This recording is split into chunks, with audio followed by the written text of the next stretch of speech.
To be very honest, it was the mining industry that found me rather than me, looking to join the mining industry.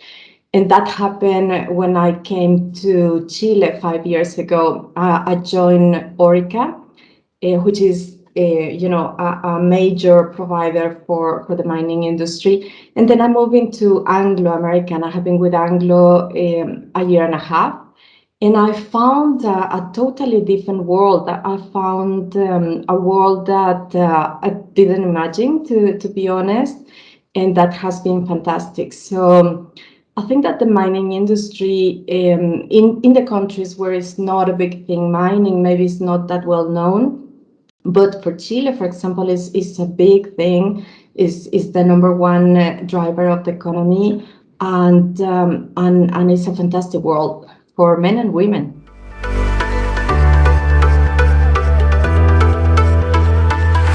Yes, yes, most definitely. I think that the mining industry has been traditionally a little bit more conservative and male dominated, but all these changes that you just mentioned, particularly the flexibility around the work element is one that is being very attractive for women. Um, and potentially the pandemic also has been a boost on that direction,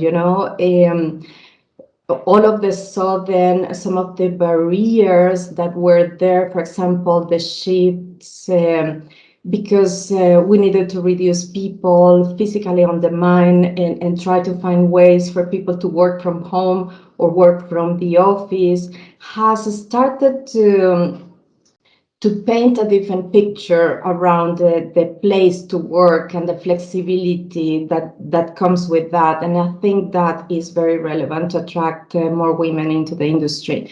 Policies like compensation that helps to close the gender gap, and also development opportunities and development alternatives, including mentoring, have been very, very supportive for women in the mining industry.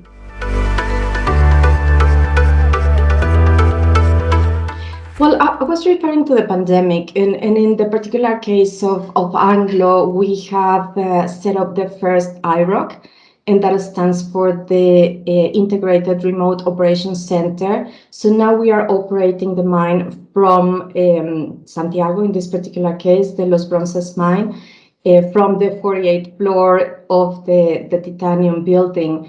And what that means is that you can be operating the mine without being physically in the mine, because I think that for some women that have kids, have young kids, presents a little bit more of a challenging approach to be physically in the mine in shifts.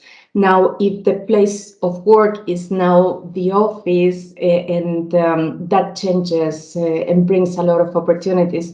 And I would say not just for women, but also for people with disabilities. So this increases the diversity and the inclusion, of course, in the workplace.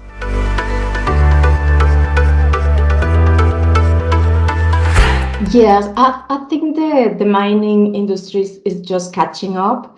For example, in Chile, the labor law was not allowing women to get into a mine until the 90s. I think it was 1996.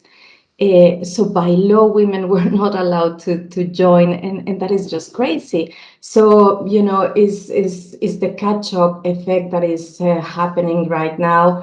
And I think that I don't think that is an industry element. I think it's just we, the leaders, shifting our mindset and breaking paradigms and opening the door for everyone to join. I think that we need to create environments, whether that is in the mining industry or any other industry, where everyone is welcome to join. Everyone feels that they are welcome to participate, and because they are different, and in this diversity of elements, the organization grows and the organization benefits. So, men and women can have the same opportunities, but also, as I was saying, people with disabilities or any other elements of diversity, different nationalities, different backgrounds, different cultures, different languages. So I think it's just opening up to include a lot more diversity into the workplace. And particularly in the case of the mining industry, it's a process, I guess, and we are already into that process, and it's a way of no return. It has started, and I think it's just going to continue to move into the right direction.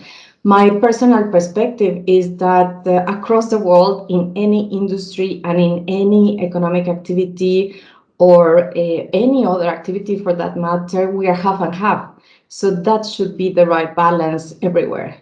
Politics, industry, businesses, education is just, the opportunity to reflect the reality that we have across the world, and that is 50-50.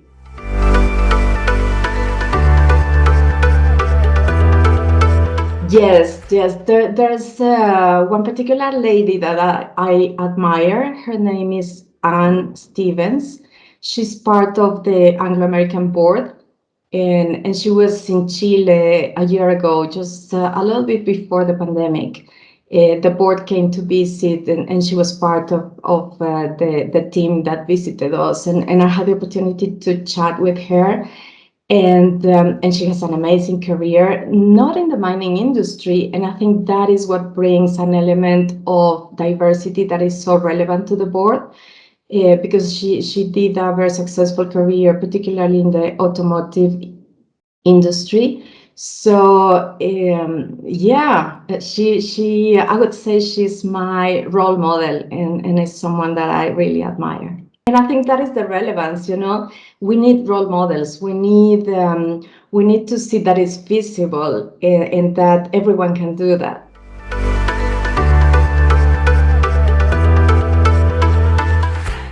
Well, I really like the he for she approach from the UN. I think that we are in this together.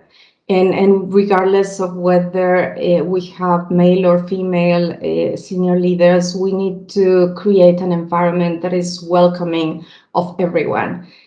So I really think that it's not just women advocating for women, is everyone advocating for everyone, so that we can create that balance. And I think at least that is the approach that I prefer.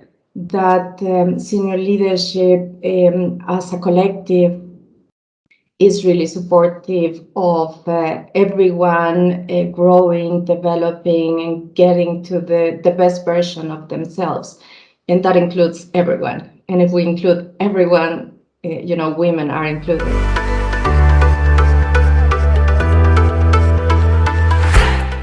I think that there are some hard barriers. Some of those refer to the location of the mine and the shifts, which is not very friendly, particularly when there are small kids. And that is changing and adjusting. So depending on the roles. But then I think that there are other barriers that are not inherent to the industry, but rather to us, females. And that is that we tend not to raise our hand as often as men do, when a position comes available, and a woman is reviewing the job profile, they would see that they cover 80% of the qualifications, and they may not be feeling, fully ready to raise their hand. On the other side, a man looks at the same profile, and they cover 70% of the qualifications, and they go for the role. So sometimes it's just us feeling fully confident and building that self-confidence to raise our hand and to go for it, because the opportunities are there. It's just that we not always go for the opportunities. And because men raise their hand a lot more often than we do, well, sometimes they get more chances. So I think that there are, it's interesting because the the Confer Rockefeller study that was published some years ago was referring to a study that they did on CEOs. And the one thing that they found that is different between men and women is self-confidence.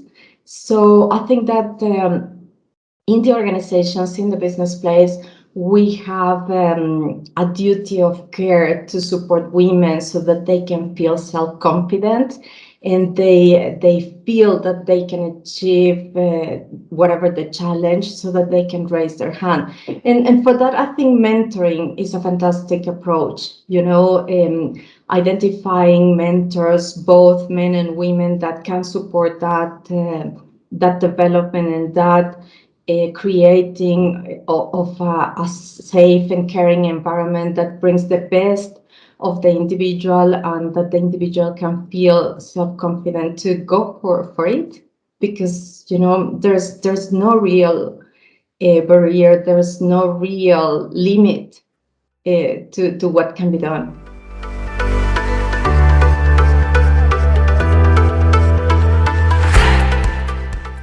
Go for it.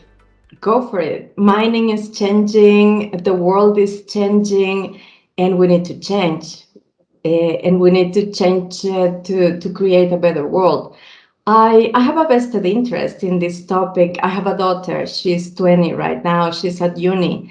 And I really want to feel that she can do whatever she wants. And I want her to feel like that she can choose the mining industry, or she can choose any other industry and just go for it, because the world is changing and we are creating a better place, a happier place, a more inclusive place for everyone to thrive. So yeah, I would say it's very simple, just go for it.